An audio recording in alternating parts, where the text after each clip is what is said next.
नमस्कार दोस्तों, मैं राजेश कुमार। मैं आज एक मुद्दे पे अपनी बात रखना चाह रहा हूँ, भारत और भारत में बिहार की स्थिति। अभी बिहार में नवंबर में चुनाव होने वाले हैं और उसके रिलेटेड अभी बहुत सी सारी चीज़ें चल रही हैं। पक्ष-विपक्ष, पार्टी, लोग, बहुत लोगों की राय है। लेकिन मैं समझ रहा था कि इन चीज़ों पे, इन मुद्दों पे कुछ बात रखना आज बहुत ज़रूरी है। तो आइए शुरू करते हैं, देश और देश में बिहार की स्थिति, है ना? और चूंकि खास करके अभी गुजरात से बहुत ज्यादा तुलना हो रही है। गुजरात मॉडल नहीं चलेगा, गुजरात से तुलना कर रहे हैं, गुजराती लोग नहीं चलेंगे, गुजराती लोग का यहाँ नहीं चलेगा। तो हम जानने की कोशिश करते हैं कि बिहार और गुजरात का क्या स्थिति है देश में, और इन्हीं मुद्दों पर हम अपनी बात रखेंगे आज। आपको बहुत से ऐसे फैक्ट बताना चाहता हूं जो आप सोच सकते हैं कि क्या स्थिति है और किस तरह नेता आम लोगों को बरगलाते हैं, चाहे पक्ष हो, विपक्ष हो, विरोधी हो। तो चूंकि मैं बिहार से हूँ, तो मुझे लगा ये बात मुझे रखनी चाहिए, करनी चाहिए, और वही बात मैं रखना चाह रहा हूँ। आप जरूर इस पे विचार करेंगे। भारत की आबादी आज दुनिया में पहले नंबर पे है। आज हम दुनिया में सबसे ज्यादा आबादी वाला देश है। तो इस मुद्दे पर किसी का ध्यान नहीं है कि जनसंख्या को कैसा रोका जाए, उस पर कैसे नियंत्रण किया जाए। और खास करके बिहार में जनसंख्या में हम तीसरे नंबर पे आते हैं देश में। तीसरे नंबर पे हैं हम। अ, उत्तर प्रदेश, महाराष्ट्र के बाद बिहार है। और प्रति व्यक्ति घनत्व में बिहार पहले नंबर पे है। तकरीबन 1000 से ज्यादा लोग रहते हैं 1 किलोमीटर के अंदर, जो कि पूरे देश में सबसे ज्यादा है। आप इस पे विचार करना चाहेंगे। और वहीं गुजरात की स्थिति देश में क्या है?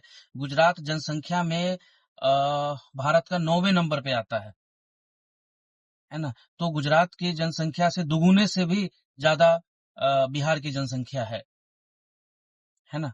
और उसके बाद आप इन चीजों को देखेंगे तो क्षेत्रफल के हिसाब से बिहार पूरे देश में 12वें नंबर पे आता है। आप समझिए इन चीजों को, 12वें नंबर पे क्षेत्रफल के हिसाब से आता है और जनसंख्या के हिसाब से तीसरे नंबर पर। कितनी भयावह स्थिति है। और वही गुजरात देश में क्षेत्रफल के हिसाब से 5वें नंबर पे है और जनसंख्या के हिसाब से 9वें नंबर पे है। तो इससे भी आप समझ सकते हैं कि क्या स्थिति है गुजरात की, कितनी बेहतर स्थिति है बिहार की तुलना में। और क्षेत्रफल के हिसाब से गुजरात बिहार से दुगुने से भी ज्यादा बड़ा है। आप समझिए इन चीजों को कि क्षेत्रफल के हिसाब से गुजरात बिहार से दुगुने से भी ज्यादा है और जनसंख्या के हिसाब से 3-2.5 गुना से भी कम है, दुगुने से भी कम है। तकरीबन गुजरात की जनसंख्या 6 करोड़ के आसपास है और बिहार की जनसंख्या तकरीबन 14 करोड़ के आसपास है। आप समझ सकते हैं इस स्थिति को।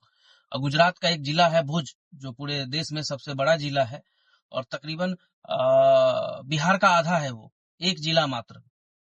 तो स्थिति समझिए इस चीजों का। प्रति व्यक्ति आय में गुजरात तीसरे नंबर पे आता है, बिहार सबसे नीचे है। किस कदर गरीबी है आप समझ सकते हैं।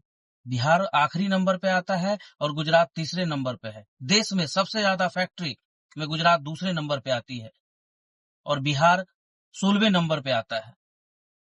तकरीबन गुजरात में 31,000 ऑथराइज फैक्ट्रीज हैं और बिहार में 3300 के आसपास।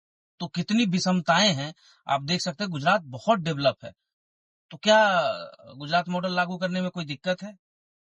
लेकिन यहाँ के नेता आप आम लोगों को बरगलाते हैं, बतलाते हैं। आप खुद विचार करिए क्या स्थिति है बिहार की देश में। जनसंख्या में हम तीसरे नंबर पे हैं, उत्तर प्रदेश महाराष्ट्र के बाद बिहार तीसरे नंबर पे, और क्षेत्रफल में हम 12वें नंबर पे हैं। तो ये स्थिति है। शिक्षा में हम सबसे पिछड़े हुए राज्य हैं और आज पूरे देश में कहीं काम करने, मैं बिहार से हूं, मैं दिल्ली में काम कर रहा हूं, तो कहीं काम करने में कोई बुराई नहीं है। लेकिन जो ये नेता फैक्ट नहीं बताते हैं, गुजरात बहुत डेवलप स्टेट है, उस मॉडल को फॉलो करने में क्या दिक्कत है? देश का नहीं, दुनिया का सबसे अमीर गांव गुजरात में है, माधोपुर, आप फैक्ट चेक कर सकते हैं। बहुत से रिसोर्सेस ऐसे हैं, अभी भी हमें बहुत डेवलप करना है। तो हम चाहते हैं कि आप अपनी राय रखें। आपको कैसा लगा? बहुत-बहुत धन्यवाद।